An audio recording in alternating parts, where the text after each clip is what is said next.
platform for me to.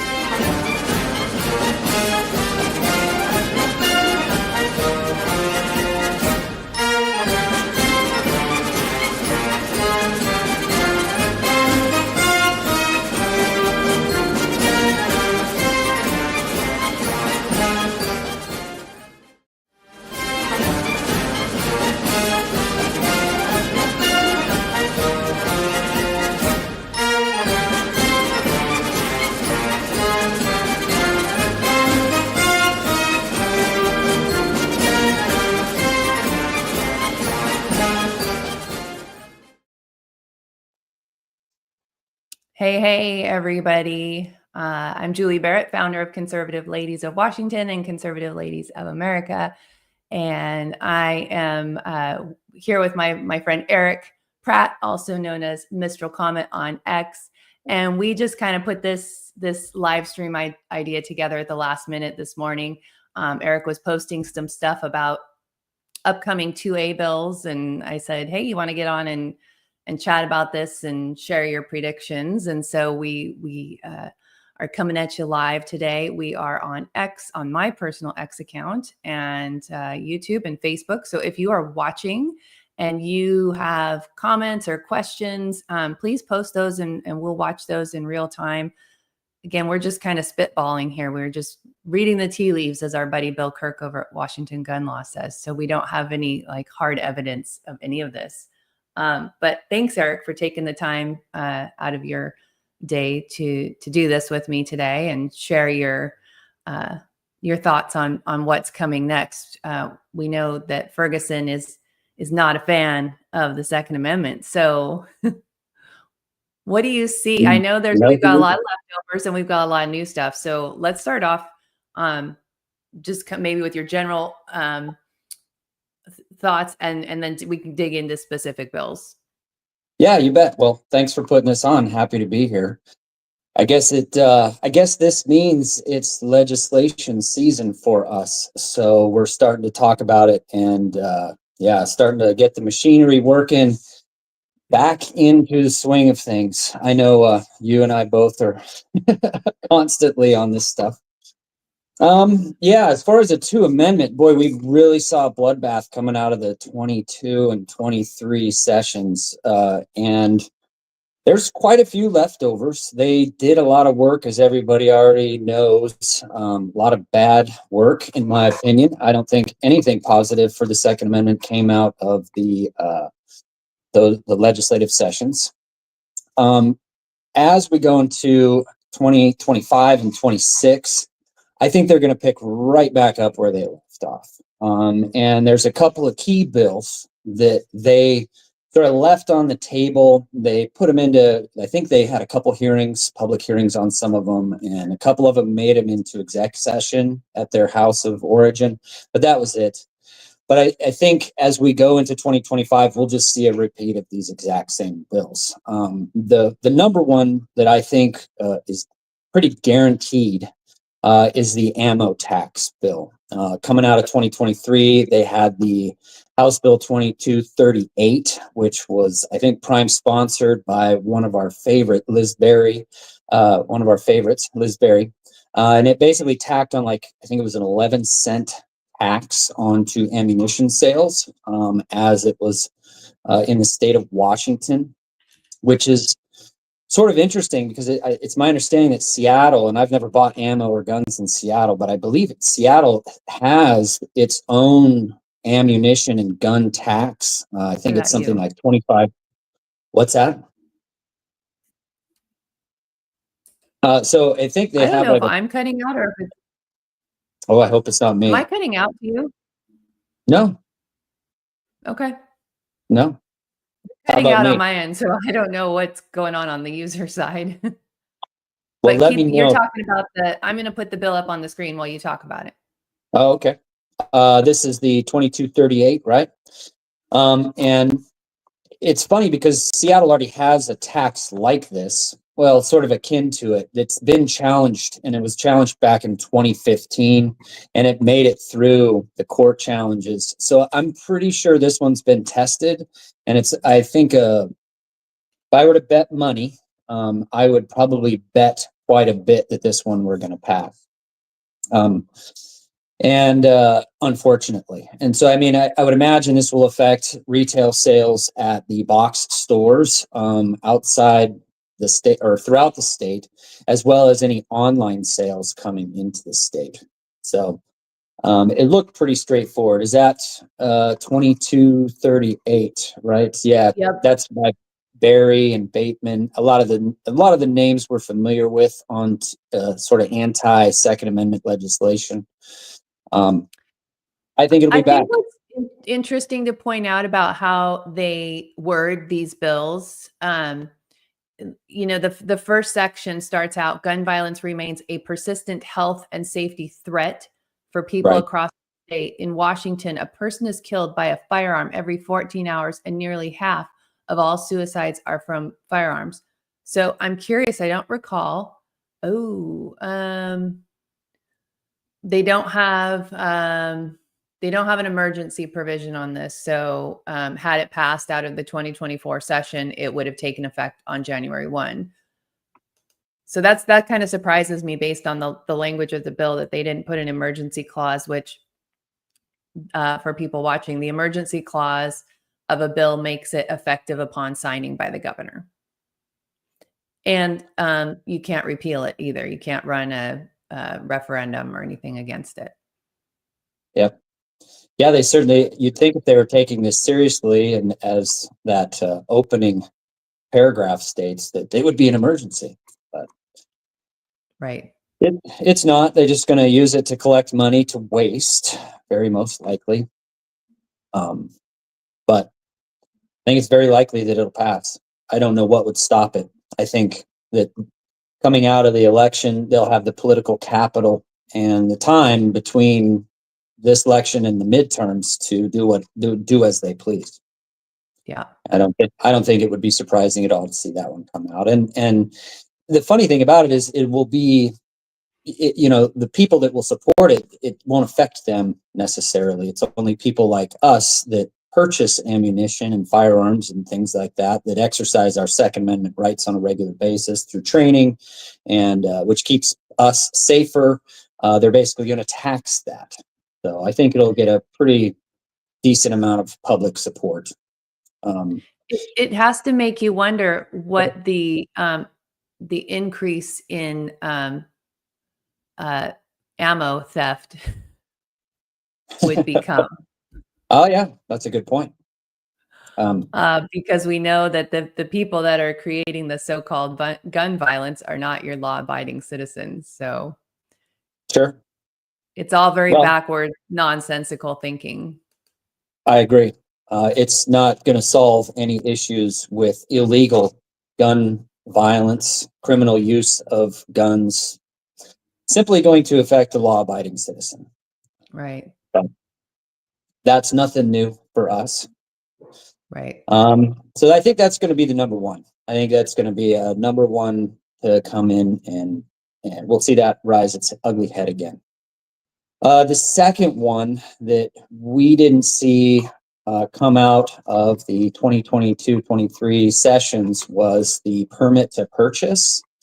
Can I ask you one quick question? We have in the on X, is there any language or additional tax for firearm accessories? Do you recall, without going through the bill again, or was it? I'm going to put the link to the bill in the comments for you guys so you can read it too. I moved off the bill. What was the number? It was 2238. Okay. And I don't think it does. It's just ammunition. Ammunition. It's a pretty short bill. So, but it wouldn't surprise me if they tack that on. Like I said, Seattle already has that bill, or I think the council passed it back in 2015. It took effect in 2016, where they had, there's a 25-cent surcharge or $25 charge for each firearm purchased. And then it's like 5 cents per round of ammunition that's not 22 long rifle or 22 caliber, and then like 2 cents per 22. So I wouldn't be surprised if they try and wrap more into it. And you said that the Seattle tax has been, that's kind of caught up in the courts right now? No, I don't think so. I think it got challenged back, like kind of right when it was happening, and I think it's good. I don't Oh, think it was back. It was challenged back in like 2015, I believe, as it came out of the, or maybe it's and so that's 2016. still in effect in Seattle? But I believe so, but I've not purchased ammo in Seattle, so I don't know. Maybe one I of haven't our either. viewers knows more. Yeah. So So if anybody knows if that ammo tax is still a thing in Seattle, let us know in the chat. We'd be curious about that without having to look it up. Okay, you started in on permit to purchase. Is that House Bill 1144? it is House Bill 1143 had some language in that, but then there's also House Bill 1902. And they had companion bills. House Bill 1902 had Senate Bill 6004 as its companion. And that was basically enhancing the requirements for purchase or transfer of firearms. It had a public hearing in January, didn't make it farther than that. But it wouldn't surprise me to see this one move forward in some shape or form. A lot of support on that one from the Democrat caucus of the House. So, I mean, there's just no reason it would get stopped unless Right. maybe a court case comes through challenging some scheme like this. Our friend William Kirk would probably know more about that. But barring any real big motions from the Supreme Court, I think this one could see the light of day again coming to 2025 and 26. And this one is absolutely terrible. You know, Yes. with I mean, it amends a number of laws that are currently existing, and would require all these background checks and databases, and I just see this is such a huge this could be like their big, it seems like every year there's like they have a money bill, a 2A money bill, right? That's like their flagship bill. And this kind of seems to me like this could be it. There's a lot to it. If they sort of paste or copy and paste this one, we'll really have to do a lot more digging into the language and what it affects, because there's a lot here. And to fully understand the implications and how much it really impacts the overall landscape of the Second Amendment or article or Washington State Constitution, we'd really have to do some digging here. And what they have in 1902, they might change it drastically. I think with like 2238, the ammo tax bill, it was so simple that one will be easy to sort of get back in the swing of things. But with this one, they're really going to have to go back and maybe retool it a little bit to be more palatable, I guess. I think they'd spend a lot of political capital on this one getting it passed. Kind of like the assault weapons ban that was just such a big deal that it took them, a lot of work to get that passed. This is one of those bills, and Jim Walsh and I were talking about this last night, how they save like the worst of the worst bills to the very last week of session, and they debate them and vote on them, at 2 a.m. Yeah, right. This is one of those bills. Yep. And it's hard to get all the discussion necessary about a bill like this, all the arguments together to really get this one out in front of the public to understand the implications.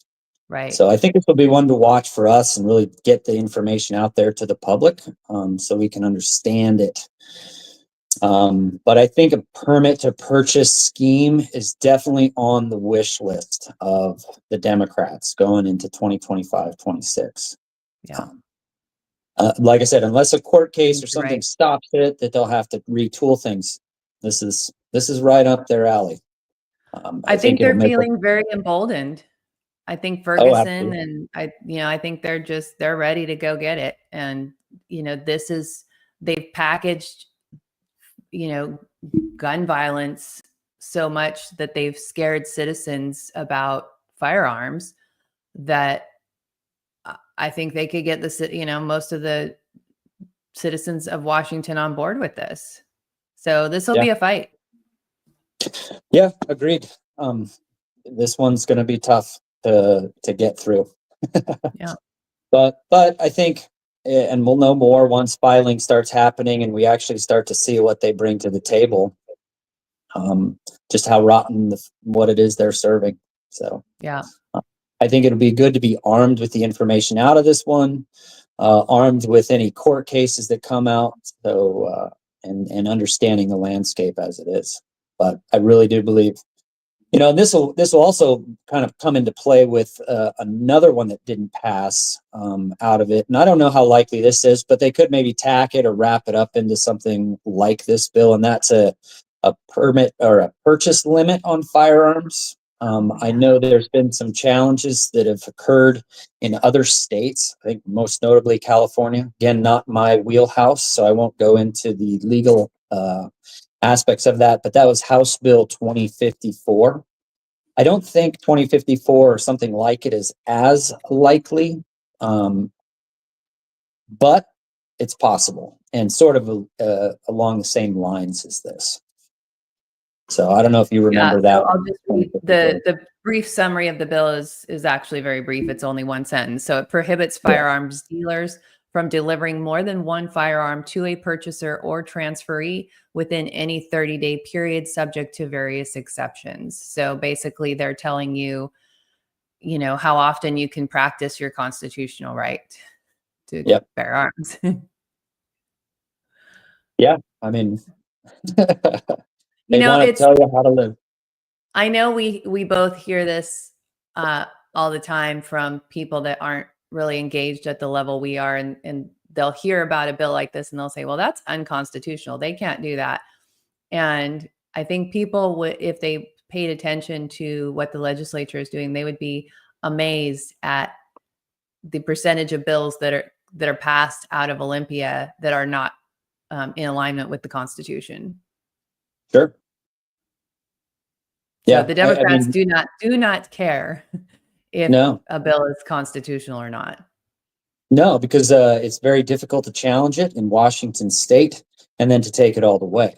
So they don't know. I mean, they weigh how much fight it is we have. And, if we don't have that, if we don't have the strength in numbers or support to fight it all the way to the end, then what's stopping them in reality? I don't know what to really say like that. You can look at a law and say that's facially unconstitutional, even as a layman, not with a fancy law degree or anything, and say that's facially unconstitutional. But if there's nobody keeping it in check, then what are you going to do? That's why we're here, to make sure we're getting it out there for everybody. Yep, we're trying to be as loud as we can. Yes. Yeah. And so those two, the permit to purchase, the firearm 30-day limit, I think they sort of play together. Yeah. But we'll see. We'll see what comes out. I think they'll just copy and paste some of this stuff and they'll just be right back into the filings. They'll just right from the list from last year and right onto it. Yeah. Because I think probably most of the sponsors and stuff are probably all back on the floors, I imagine.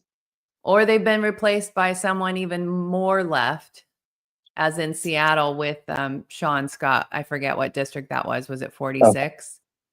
Oh, really? Yeah, he's a socialist, anti-cop. So that's going to be interesting. I forget who he replaced. But I wanted in the comments, we've got a couple of people commenting about, non-compliance, and I totally agree. I agree with that. Right. Like peaceful non-compliance. Right. But and then someone replied to that saying, how can we comply if we can't even buy a firearm? And that's just it. And I think about, our organization being, conservative ladies, right? I mean, we have guys, but primarily we're ladies. And a lot of women in the last 4 years have kind of had this awakening, and they've thought, I want to be able to defend myself. I want to get the training. I want to purchase a firearm, only to find out now that there's this very short list of firearms that they can purchase. Right. right? Their options are limited. The state has limited them, and they've Right. got to figure out how to navigate a whole new system as well. Right. Yeah, I mean, if a person were to really draw back and look at this landscape, it's really a movement to take away the individual's right to defend themselves. I mean, Yeah. if you really boiled it, if you really draw back and look, it's like they don't want women empowered. They want They them don't. dependent. They Right. don't want families empowered and independent. They want them dependent. And Right. at every step here, that's what we're seeing. Yeah. You know, if a woman, like the ammo tax, for instance, if you're to look at this, okay, you want people to train, you want people to go out there and get experience with the safe use of firearms, then why are you making it more expensive for them to do that? You know, Yep. these are people that are trying to be safe, that want to go out there and engage in their right safely, and you're just taxing on their ability to do that. So it makes no sense unless you have a captive mind to that ideology, and there's just no getting around it. But they know that, and they Right. have the strength and the political capital, and that's where we're at. And the point that gets made in the hearings by people who testify and also by lawmakers is you say you're doing this to protect the marginalized communities and the these disadvantaged people, but those are the people you're hurting the most, the people who Yep. can't afford to buy ammo if you're going to put a tax on it, and can't afford to pay for a permit and the training that they have to get in order to get the permit. So Right. and they don't care, right? Like you said, they don't want them to be able to protect themselves. And it's just astonishing to me that you have all these people that vote for these Democrats, and who are, really don't have their best interests at heart. We really have an issue in this country with citizens just not being educated about what's going on. And Yeah. that's kind of what you and I both figured out a few years ago. And that's why we're so passionate about talking about this stuff. Yeah, well, I think we're doing a great job in opening people's eyes to it. Yes.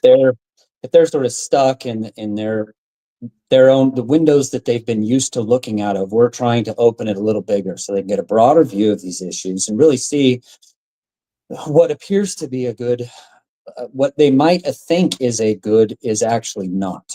And they're Yeah. being sold a bill of goods by the Democrats that don't necessarily match with the end result. This doesn't make a safer neighborhood if you limit people's ability to defend themselves. It makes Right. it harder for them to defend themselves. And there's just no getting around that. I think there was a situation in Seattle, I think, was it last week in the International District, where there was a bunch Oh, of with some stabbing. stabbings, right? Yeah, and that thought occurred to me, and I think I posted a tweet about this. But one person, I would think, and I don't know, I'm not studying the tactics, but I think a well-trained person who is familiar with the use of a firearm probably could have, really stopped that. But then on top of that, they need to be empowered with laws and the support of the politicians and the people, in power to make that hard decision to prevent that from happening. And none of that's in place for the public to have faith in. So they're dependent. But yeah, it's all we can do, I think, is just keep opening these windows. Even Yep. if they're shut behind us, we come back, open them up for people. Yep. So the important thing that I want people to understand as we kind of wrap this up here is that these are not new ideas. This is something that we anticipate to come back, and this is what the Democrats do. They did that with the assault weapons ban, which was what, House Bill 1240. Yes. We probably both keep too many useless bill numbers in our head. Yep. And that was 1240. passed 1240. Was that passed in 23? Yes. Okay. Um, I wasn't involved before 2021, but I believe that bill had been like coming back again and again for like 6 years before it finally got passed. So this is what the Democrats do. They don't just give up and go home. They bring it back, and they keep pushing. And citizens can do something. I mean, we're talking about in the comments here about, massive non-compliance. The other thing you can do is you can use your voice. You can come and testify in Olympia on Zoom and speak directly to these Democrat lawmakers and tell them that you oppose these bills. That's what Eric and I do. That's how Eric and I connected. And Eric does it often from the job site. And, that's the nice thing that came out of COVID, I guess, is the ability to Zoom into these hearings. Yep. Yeah, especially when your capital is so far away from, say, like Eastern Washington. People from Eastern Washington can now just drop right in pretty conveniently. Yeah. And the more they fill them up, that's the less time that they get to do other things. So, it might only be, and I always like to use this analogy, it might only be a teaspoon that we're using each time. But if enough teaspoons are used and we get enough people out there getting that teaspoon and doing a little digging, I mean, you could move mountains if we did it. Don't know right now that how much effect it'll have, but it'll add up over time. Right. I mean, I think both of us have noticed the change when we're in these meetings and you see there, it's like, oh, these two again. It's them again. Oh, this one again. I got to listen to them. I mean, and that's an effect. That Right. is an effect. It may not be everything, and it's not the magic pill we all want, but it's something, and everybody should use it and exercise it. Yeah. So. And like I've been saying a lot over the last year or so is we need to build this army of citizen testifiers. Because if we have more people that are willing to do this, we don't, it's not on, a dozen people to carry the load, because there's hundreds and hundreds of bills that go through the legislature, and we could have so much more impact if we had people that were willing to testify. So if you're listening, you're watching, and you're willing to testify, I would encourage you to reach out to our team. Go to conservativeladiesofwa.com. That's conservativeladiesofwa.com. And you can go to our contact page. And if you just fill that out, someone from our team will get back to you. You can let us know what issue, if it's 2A that you're passionate about, that will get routed over to Eric, and you guys can connect and figure out a way to plug you in so that you can get involved in this too. Yeah. So we've got pre-filing coming up in about 3 weeks. Yay. Yay. So pre-filing is when they start, they can start dropping the new bills for the 2025 session 30 days before the start of the session. So that'll happen soon. And so we'll start watching that, and we'll start being loud about that when we see those coming out. Yep. I'll be watching it, the day-to-day trickle of ridiculousness. Yep. Yeah. Well, anything else you want to add about I appreciate you doing this tonight. I know you've been working all day, so I appreciate you. It's for us, we're both on the East Coast right now, so it's about 5:30. You're probably looking for some dinner and chill out for a little bit. So I appreciate you taking the time for this. Hey, happy to do it. I mean, that's what it takes. Every half hour or hour I can spare, I try to dig into this, and 'tis the season now, so it's time to get back used to this schedule and going back and forth and exploring these ideas. Really quick, the state preemption, we can't forget about that one too. That one's going to be a big one. Do you know the number offhand? That was House Bill 1178. Yes. And that will be pretty transformative. I don't see them not trying that one as well. An important one, and maybe we can talk about that at a later date too. And then one of our favorite legislators, Patty Kuderer, has a new job, right?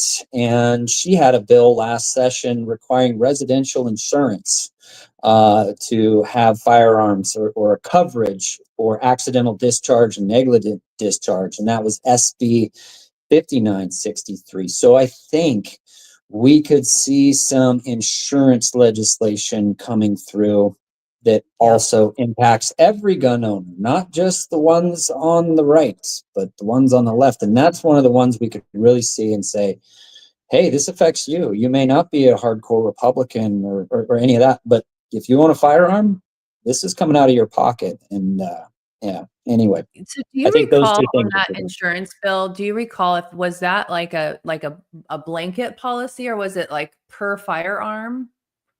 Like part of your homeowner's policy, right?